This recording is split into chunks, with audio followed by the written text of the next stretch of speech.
This is one of the great advantages, Clay, that the libs have. They take care of their knife fighters. The people that do their dirty work end up on the boards of companies. They get, medals of freedom. They get book deals. They get hooked up.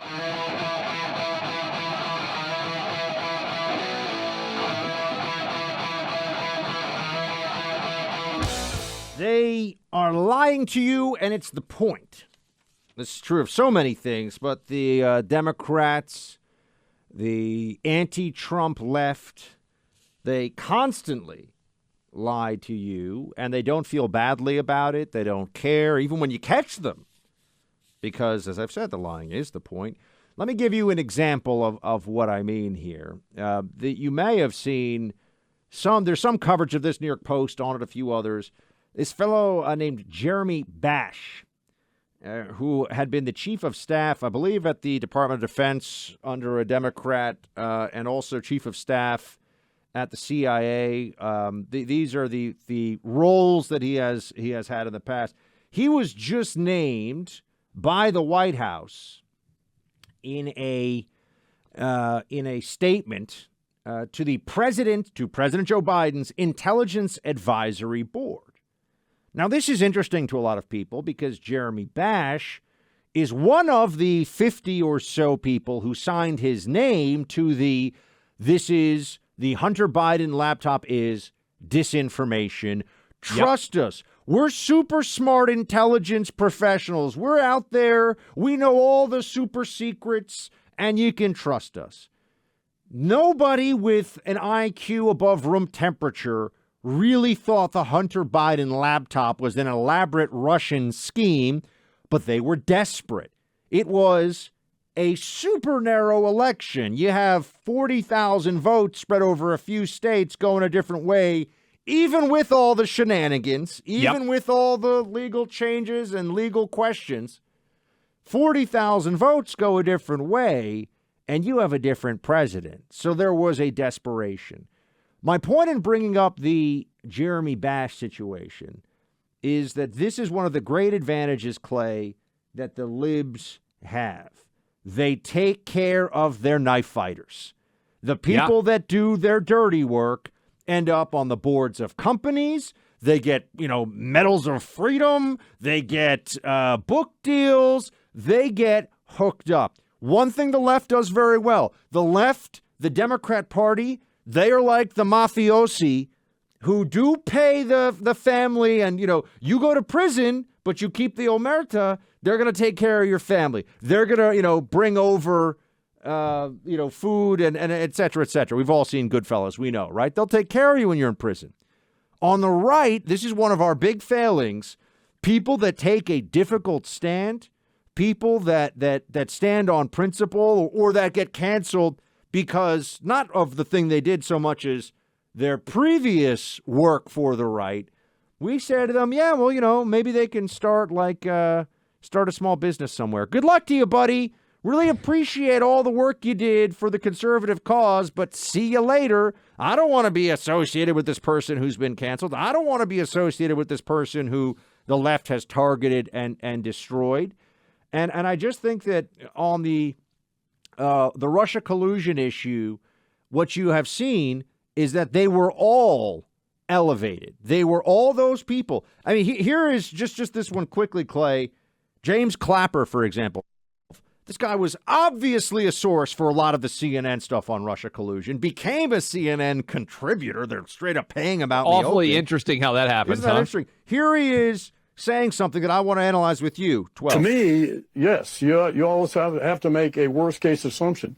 Once these documents are out of government custody, where the government is not protected, is not in a position to protect these documents, they are in areas that don't meet storage requirements for the protection of highly sensitive classified information. So that is the worst case assumption that you have to make.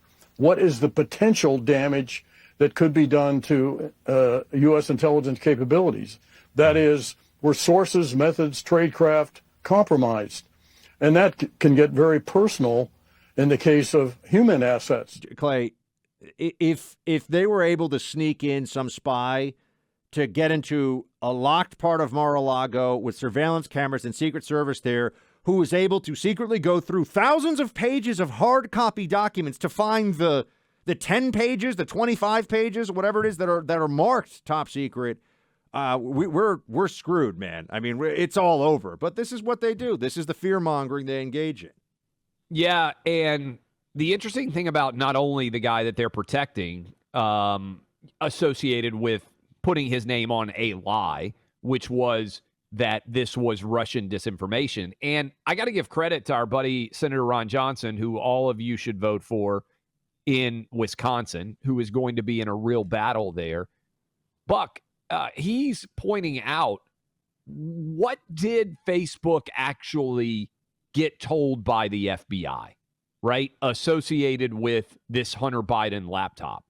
And associated with that, the FBI, who had it, this guy whose name I need to look up, maybe one of our staff can text him. I don't know. We even need to mention his name. But there are reports that this guy who protected Hunter Biden inside of the FBI and was also in charge of election integrity at the FBI, doing videos telling all the American people about how much they were protecting our elections, has been let go by the FBI, that he was walked out on Friday. So what is going on inside the FBI is something that needs to be investigated to an incredible degree at this point. And I think that when we talk about the way the FBI has interfered in elections in the past, there's so many in the recent past. First of all, it seems to always be in a way that dramatically improves the prospects of Democrats, which makes sense. I mean, the same mentality, the same belief system that people have that would lead them to think that evil tyrant Fauci is some kind of a genius who's saving us all despite all the evidence, or the kind of people who think that the FBI stands above and apart from the actual executive branch chain of command and is the Praetorian Guard of our democracy, if you will. And by that, they mean making sure Democrats keep getting elected. Let's remember that when James Comey came out and spoke about the Hillary laptop classified information situation, Comey was breaking with chain of command. It wasn't even just that he came out and said nobody would make this. He's not a federal prosecutor. He's the FBI director. He has no say in prosecutorial decision-making whatsoever. He can recommend something, but, I mean, he has no determining ability. He does not decide to prosecute or not prosecute. And it should have been Loretta Lynch who was the one coming forward. If anyone, Loretta Lynch should have had to come forward as Obama's Department of Justice chief and say, yeah, we're not bringing charges against Hillary. But that would have looked really bad. Why would it have looked so bad? Not only because of the obvious politics, but because of the sit down with Bill Clinton on the tarmac in private without the Secret Service there to obviously discuss how this was going to go down. So Comey coming forward was throwing himself in front of that issue as well as the overall Hillary classified emails fiasco.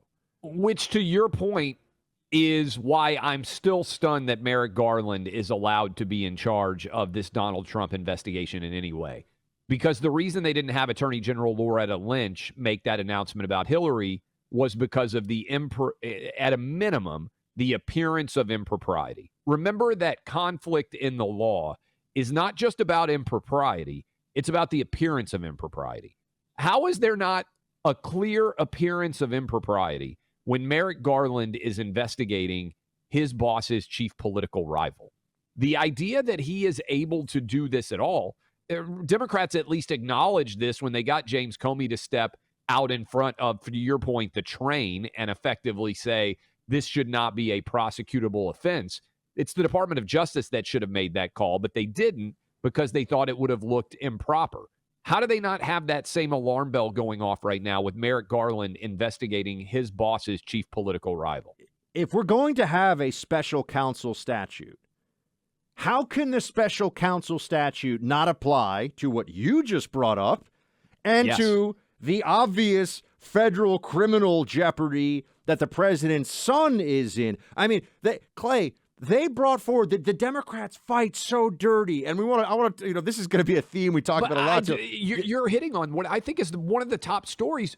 We're probably the only people just about that you're hearing say, wait a minute, like a lot of you probably are having alarm bells go off in your head. We've talked about it on this program.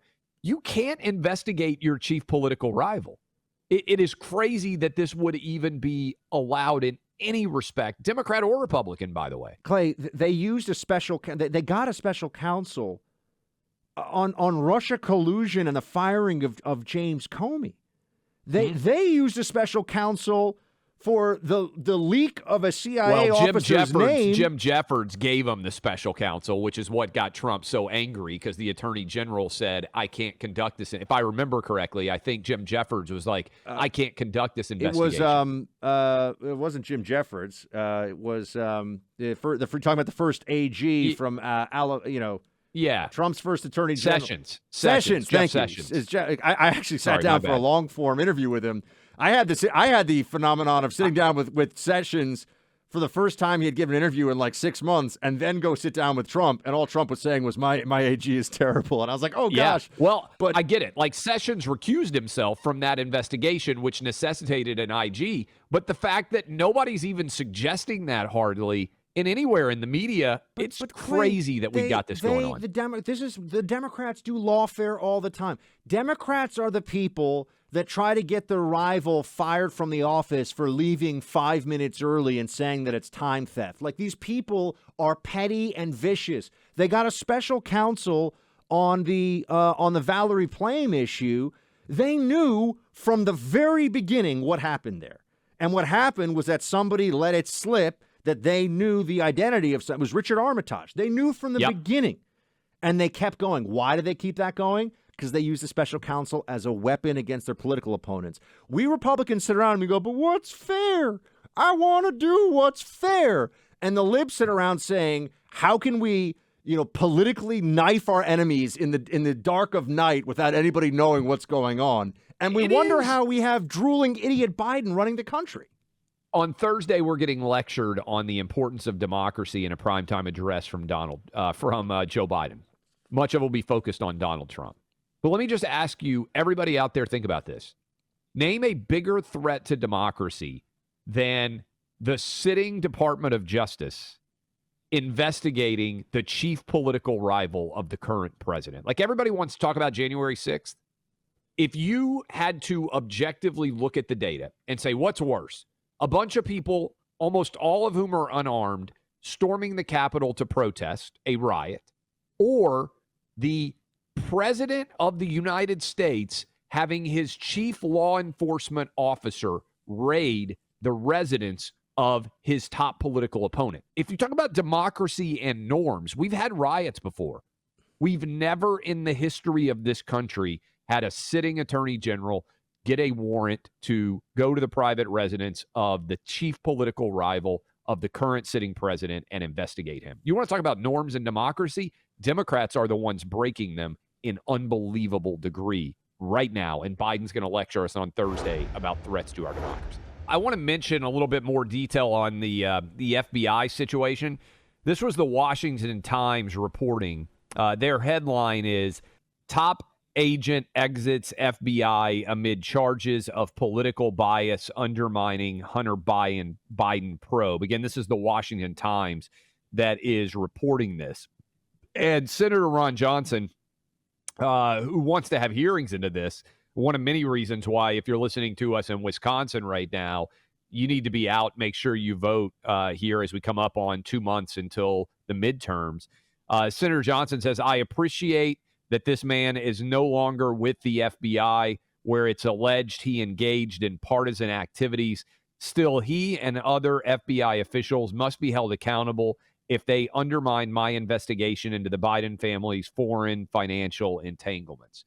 Why it matters to such an extent, who has control of the House and the Senate, is because we need to know everything about these stories. We need to know who was briefing Mark Zuckerberg at Facebook to encourage him to believe Russian disinformation was coming, that helped to curtail the sharing of the Hunter Biden laptop. Because, Buck, the data all reflects that if the Hunter Biden laptop story in October of 2020 had been covered, disseminated, discussed as a normal story of that magnitude would, that Joe Biden would have lost the 2020 election. And we don't even need to get into all of the parameters that occurred to allow him to win, but he would have lost if that story had just been discussed. So you want to talk about our sacred democracy? What does it mean when the FBI is undermining legitimate reporting from the New York Post that could have changed the outcome of the election? Many people would have not voted for Joe Biden who did based on that story.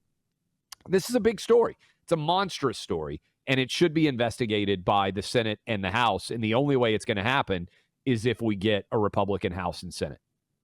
I mean, the suppression of information before an election, if you're going to talk about threats to democracy, that is a threat to accountability in governance. Yes. It is a direct assault, actually, on that.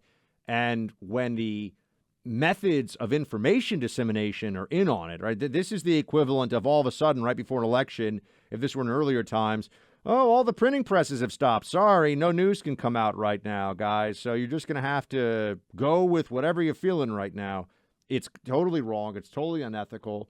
And not only do Democrats do this, they want to keep doing it. I mean, they want to maintain this stranglehold on information dissemination, the ability to, this is why the FBI saying they had some concerns about disinformation, the FBI should shut up before an election, not be going around meeting with social media companies about disinformation. That's not their job. Amen. Amen. We need a massive investigation into this. I want Ron Johnson leading that charge. You need him in Wisconsin.